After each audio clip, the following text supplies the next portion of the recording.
Guys, welcome back to Ken's Lake. It's another gorgeous fall day up here. Today's challenge, I'm going to use two lures. The Kastmaster won against the Rapala last time. So today I'm going to pit the Kastmaster against a Mepps. Here are the two lures.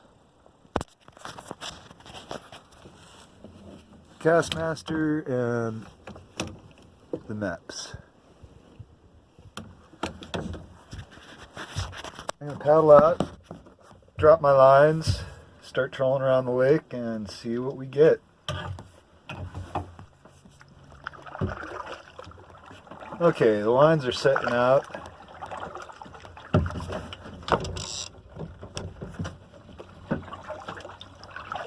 Wind's extra calm today for once, which is nice.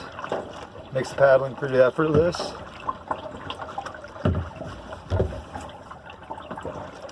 But the trout tend to bite better when it's windy, so we'll see how we do out here right now.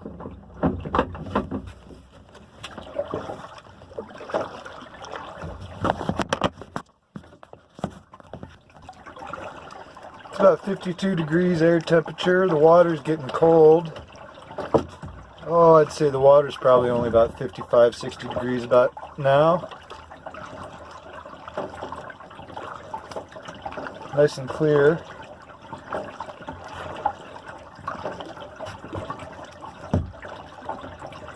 All the water coming in at the inlet right now is from recent early season snow melts in the LaSalle's. So the water coming in is pretty cold. That's making the bass awfully dormant, and I've switched pretty much to trout fishing now. And this is still a makeshift camera mount with my smartphone, guys, so bear with me. I'll be making better videos as I improve my filming skills and get me a GoPro camera set up. I've made it 3/4 of the way around the lake without a hit so far on either lure, but it is kind of early still for them. I see a fly fisherman slaying them from the shore, so that's telling me they're still going for some smaller bites, and I think as the day progresses here they'll be going for some bigger nuggets like these lures. So paddle on. I'm looking down at the bottom of the lake here, and man, it is clean and clear. Rarely do I get to see it this clear because it's always so windy up here, and you get these little 10-inch desert whitecaps, make it impossible to see to the bottom. But this lake is clear and clean. It's very important water to the Moab Valley, the Spanish Valley irrigation. Out here in the middle of the desert oasis. That's how we have green fields out here. Grape growers, alfalfa.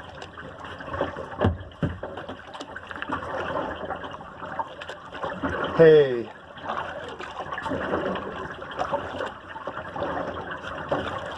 And all kinds of good veggies are growing out here.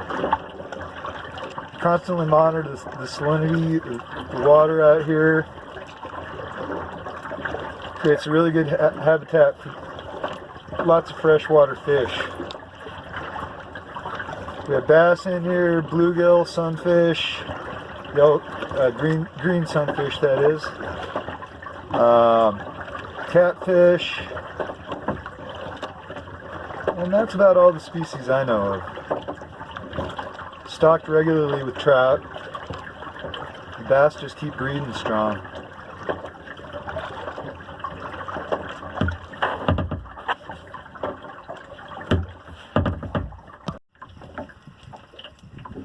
Fish on.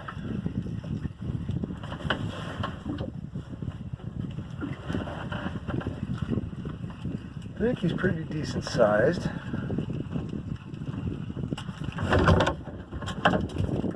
Now this is the tricky part, is keeping the lines from crossing. Not losing the fish and keeping the lines tight. There he is.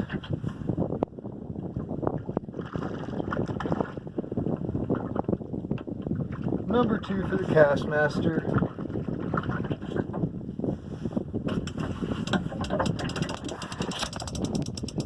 Looks like the other Damn it, my other line is snagged. I'm going to keep him on here while I go back and unhook this snag, and then I'll turn him loose. Oh, snag came right out, so just reel in this other line and set this guy free and see if this date continues to pick up. This was another one on the Castmaster, so now it's 2-zip, Castmaster 2, and the Mepps 0. Just a little small grass bass for the Mepps just now.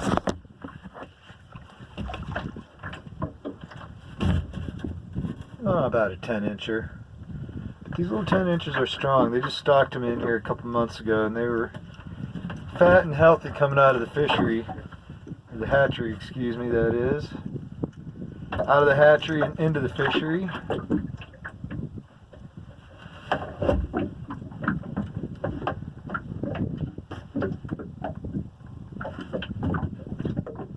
He's hooked pretty good, but it's a safe hook set.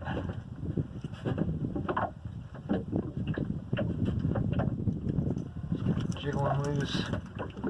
Come on, dude.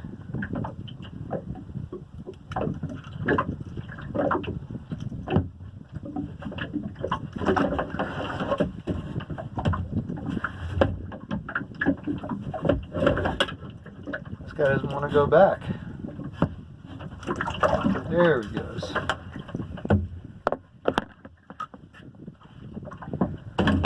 Alright. Let's go back for some more. Now the prime time's starting up.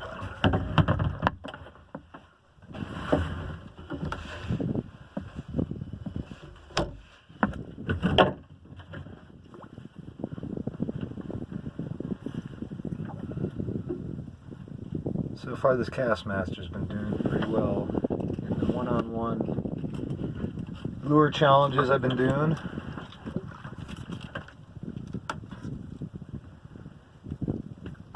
Make it a little more interesting catching all these little stalker trout.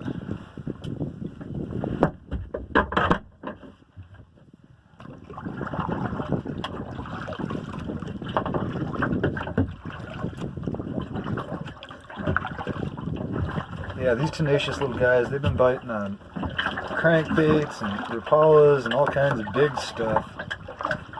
I was getting them on bass lures to the point where I gave up fishing for bass, and now I'm just out here looking for trout. Testing trout lures head to head against each other. And this Castmaster's been doing pretty well. Looks like I got another fish on the Castmaster here.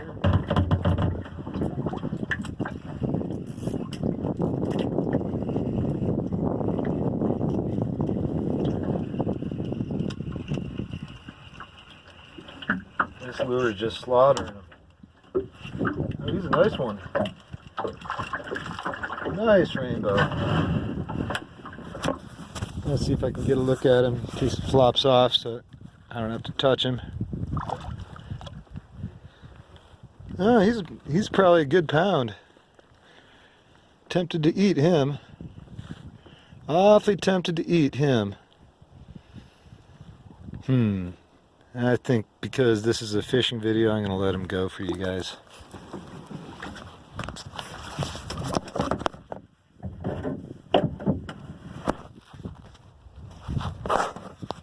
Oh, and a nice release. I love it when he flops right off the hook by himself and I don't have to touch him.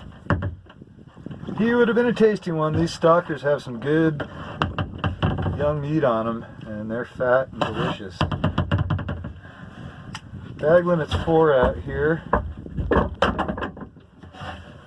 I only take my bag when I want to fill up my smoker. Every now and then I'll keep 1 or 2 for lunch or dinner.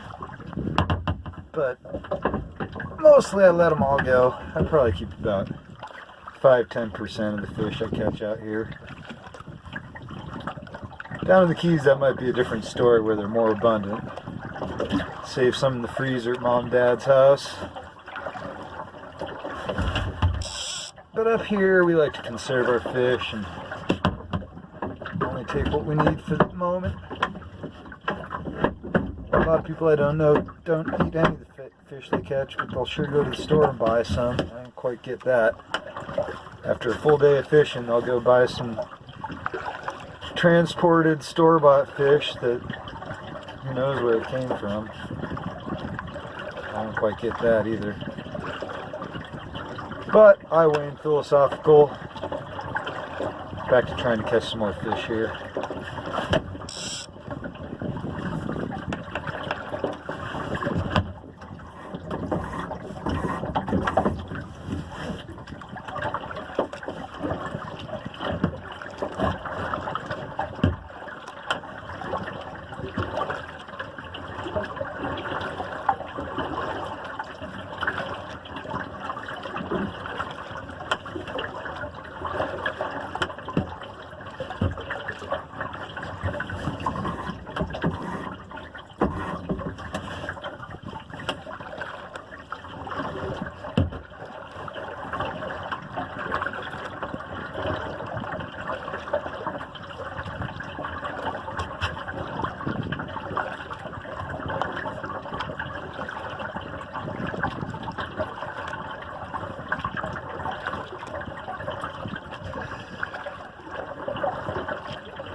I just got the first fish of the day, guys. Could barely feel them on there. Pretty small little trout. Little baby. But the Castmaster's now up 1 zip. I'll see if I can catch a bigger one for you and get a better action on the troll. Bye-bye. Let's see if we can get some more of those little guys. A little bigger than that. Resetting the lines.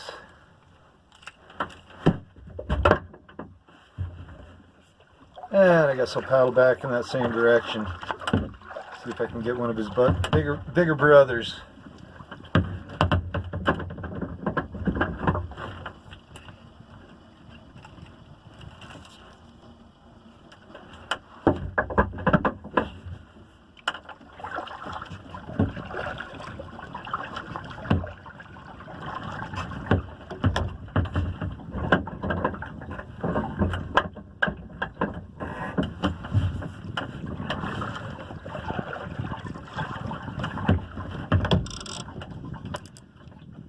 Loosen up the drags here. That's the key to trolling. Nice loose drags, so if they hit, they don't bounce right off. Then you can tighten it down and set the hook.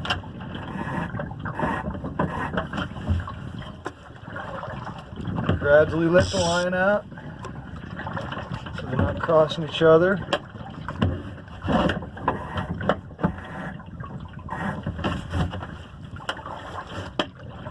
And keep them paddling to keep those lines tight.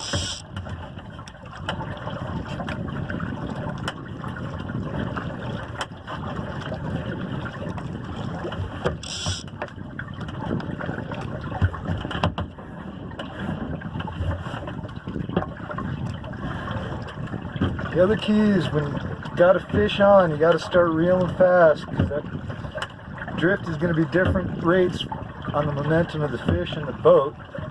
So you got to keep that line tight, and you're not really going to feel much of a fight until you get close to the boat.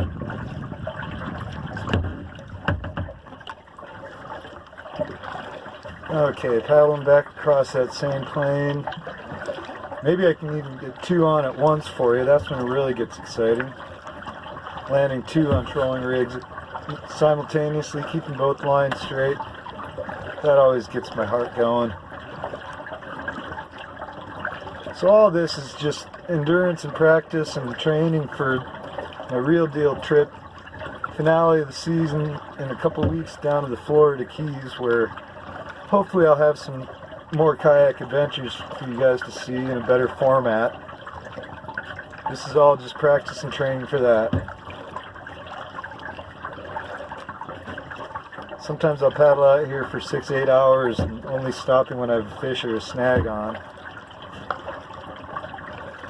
Getting some mileage down so I can paddle out to some secluded spots in the Keys, out in the flats and smaller keys.